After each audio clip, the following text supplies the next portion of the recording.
know how ugly we are. There is a scribe somewhere in the brain who records each new spider vein, each unclever thing we say. But it doesn't get in our way too much. If you glance in a plate glass window and think, ugh, I look horrible today, you don't stop in the street, stare wide-eyed at your reflection and fall to your knees, screaming and clutching your face. You just keep walking. But you still know. You might buy a dress that really flatters your hips or write a paper that makes you think you're terribly intelligent. But you know that you are no thing of beauty. You have a body, an imperfect, often deficient body, and a personality that if you met it on the street, you probably would not befriend. You are not an airy spirit. You are a smelly piece of meat. And not just a harmless, smelly piece of meat, but a consumptive, polluting piece of meat. What justifies your existence at all?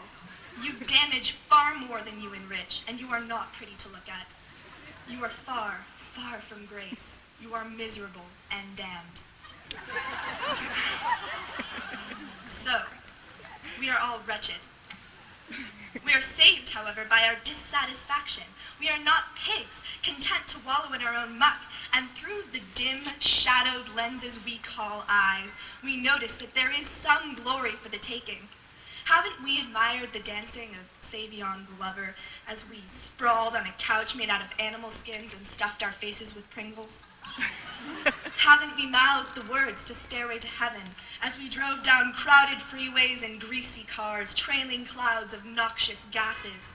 Haven't we sometimes dropped these names at parties or in speeches to make ourselves forget how pathetic we are? We know how ugly we are because we know just as well that what we could be is so much more beautiful and powerful. We know that the center of ourselves, should it be suddenly, breathlessly revealed, would make sense out of these ignominious pieces of flesh and the discordant facade we call our personality. We await that day in suffocation, yearning to become what we already are.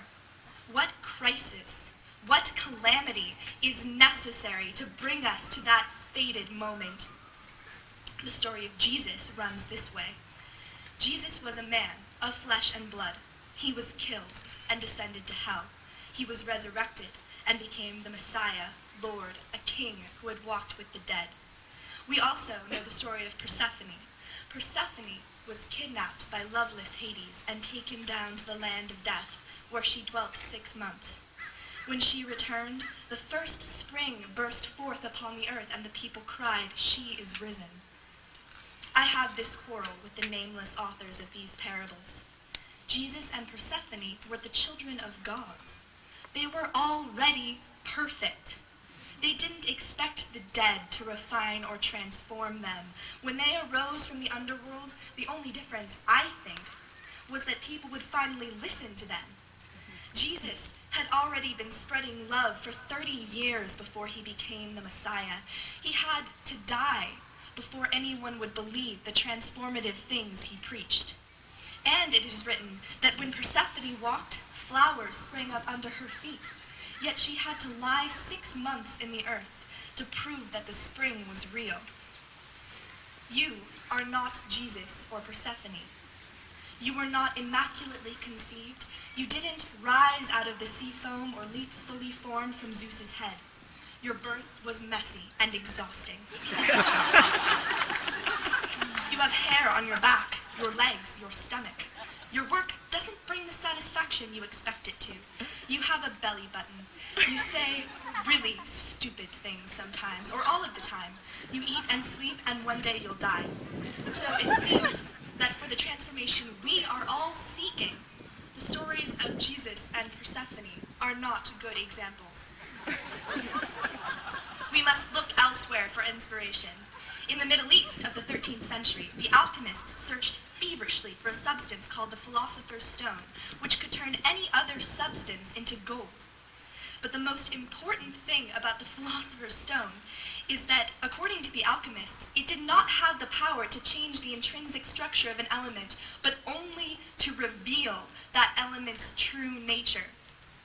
The wisdom was that each element, be it poisonous as uranium or putrid as sulfur, had in it something precious that only waited to be revealed. I like this idea best, that we are already that which we would become, and require only a well-chosen catalyst to bring us to life. If, like me, you know how ugly you are, then you are already in hell. You are already dead, and all you have to do is rise. Persephone didn't journey to the underworld expecting it to make her rich. She found instead that the land of death was a lot like Earth in the wintertime. What most of us experience most of the time, that cringing self-awareness, is a wintertime of the soul. It is who you really are that is resting, like a seed nestled in cold, infertile ground, waiting to sprout until conditions are right. You don't need any Romans to nail you to a cross. All you need to do is resurrect that part of yourself that winks up through the cracks in your dissembling exterior. You'll need help. Where you can find it, I don't know. Help, real help, is scarce on this planet.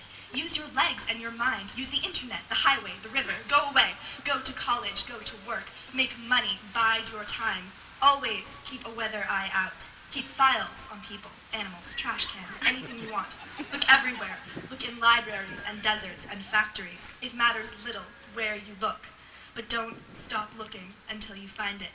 Find someone or something to help you lift your soul from its shallow grave. When I find it, and I lift myself from its slumber, I know that what I see will make harmony of this fleshly shell, these imperfect words. I know that what I see will make it impossible for me to return to my space in the pig pen. I know that I share this destiny with my classmates. And for every one of us, I wish sustenance for the journey, companionship to banish despair, and thundering unease to make us move.